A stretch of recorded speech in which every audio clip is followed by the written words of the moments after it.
wondering how did you get your dog to Europe? Enunciating that because that is like one of the most important parts and I feel like it is not talked about enough. Just want to tell you, this is a tip, I wish I knew this earlier.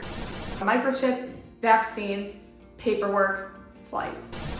Hey everyone, my name is Madison. I'm an American living in Germany for my husband's hockey career. For the past few years, we've always traveled with our dog Tux. He is a Dalmatian. He is the love of my life, spunky little man. He is the best for so many reasons. This whole video is about traveling with a dog. This is the most common question I get asked. Like, I'm not kidding you, I get asked this like at least once a week. Wondering, how did you get your dog to Europe? Or like, how did you fly with your dog? How did it go? So I'm here to set the record straight, to answer any questions. And probably what I'm gonna tell you is not what you've heard.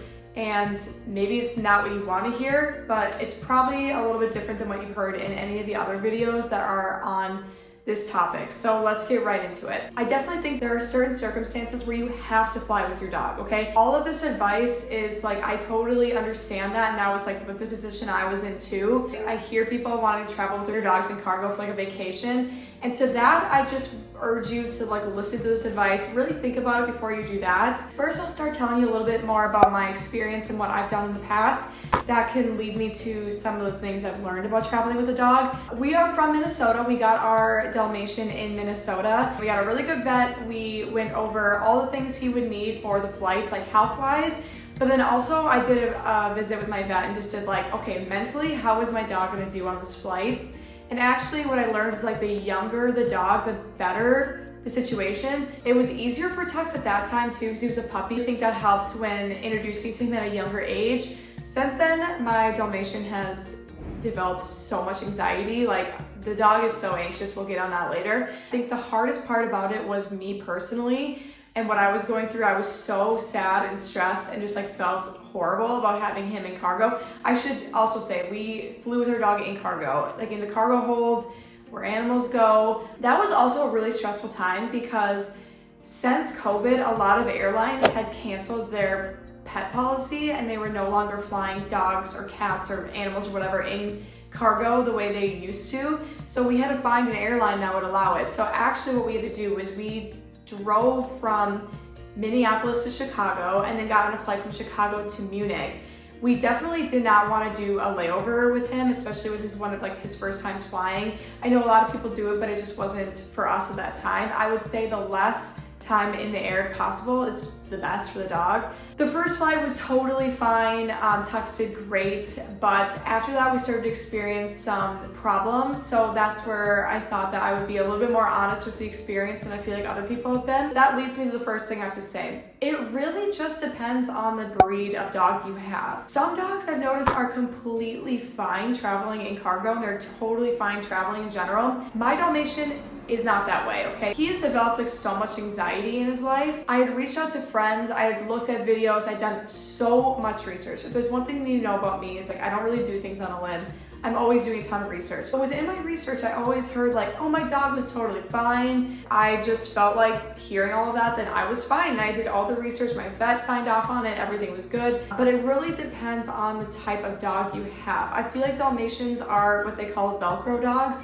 So he's always around me, always at my side. Like, it's just, we have a really intense connection. First time we flew with him, it was fine. So he was like a littler puppy and he didn't need me as much as he does now as an adult dog. I would say my dog just isn't a dog that can travel well. That is something to consider. Like, definitely look into like the mental part of it for the dog. Like, does your dog breed get anxious often?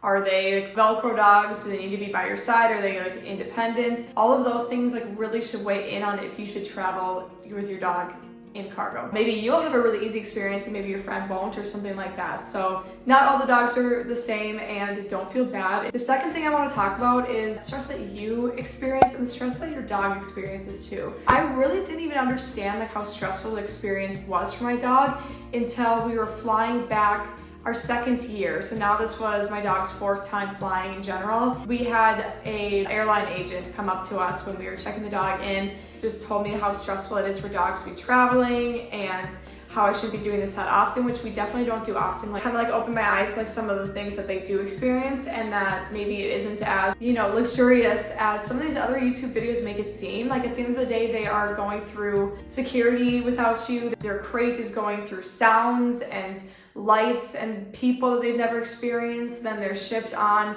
a transporter that brings them to the flights. That's confusing and loud.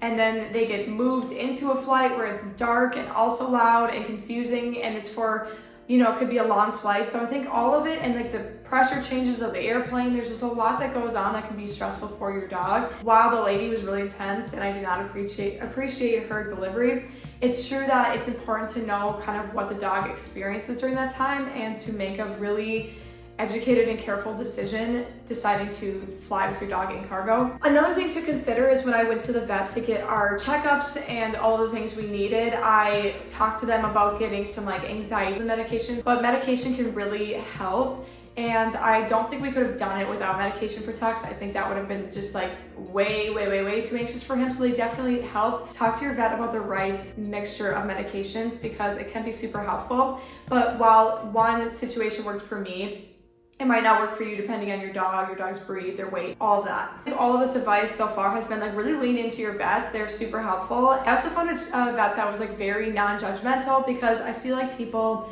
can be really judgmental when it comes to flying because it is such a stressful thing for a dog.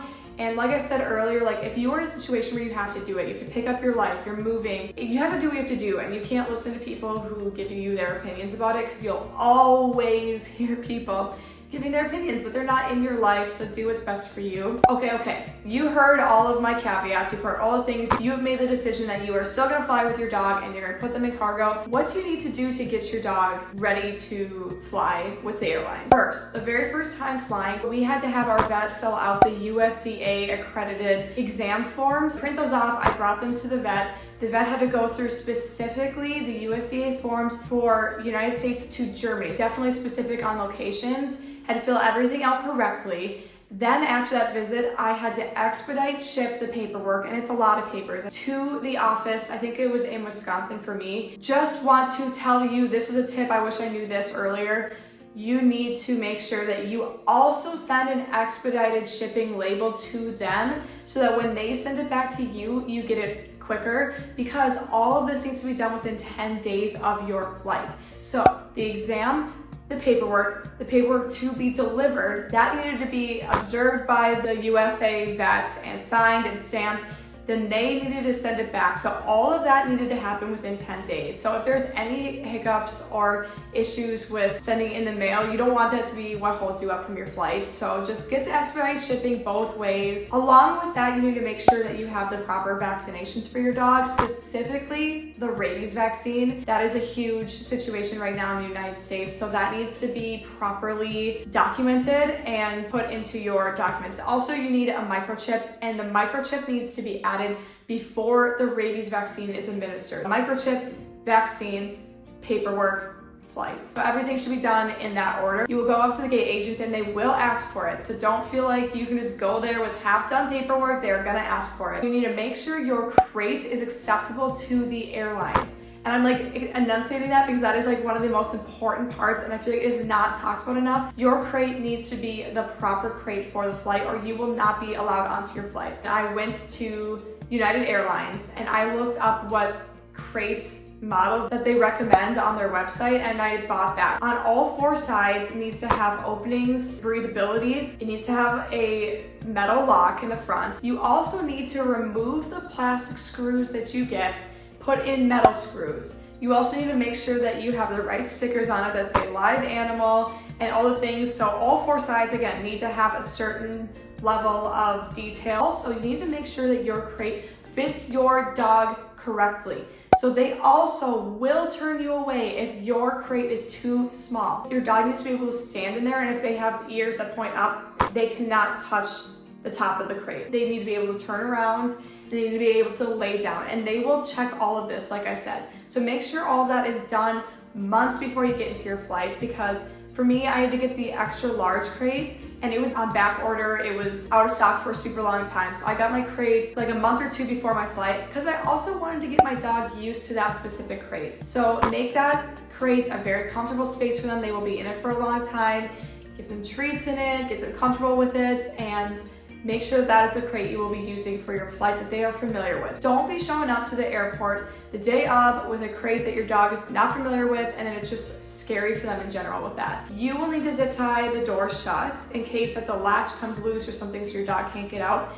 Make sure, this is a pro tip, make sure you get your zip ties that you can release with your hands at the airport because you will not have scissors. And when you're waiting at baggage claim and you want to let your dog out, you definitely need to make sure you can do that by hand and you can do it quickly. So you got your paperwork, you got your crates, you are ready to go, you're an expert, you've done all the things, and you listen to this video, you got your vaccines done, talk to your vet about whether it's right for your dog to travel, the type of breed, you talked about medications that they might need, and you're all set to go.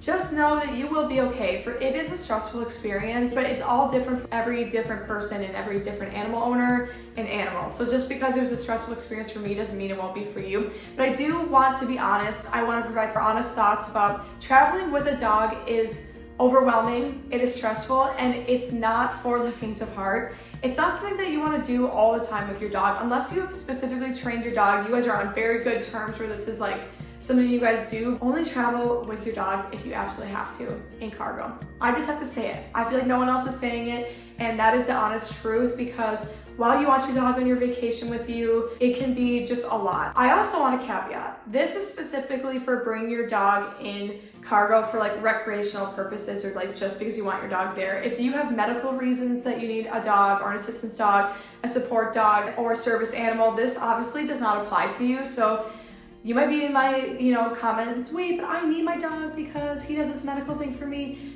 Absolutely, you need to do that. I hope this answers some of the questions you might have. I might make another video specifically about each step because I definitely briefly went over all the paperwork and the crate details. So let me know if you have any questions about that in the comments. Safe travels with your dog. I hope you both have a great experience and that you do well. Just take these tips and use them for the most ideal and stress-free travel day as possible. Thank you so much for watching. I will catch you in the next video. Bye.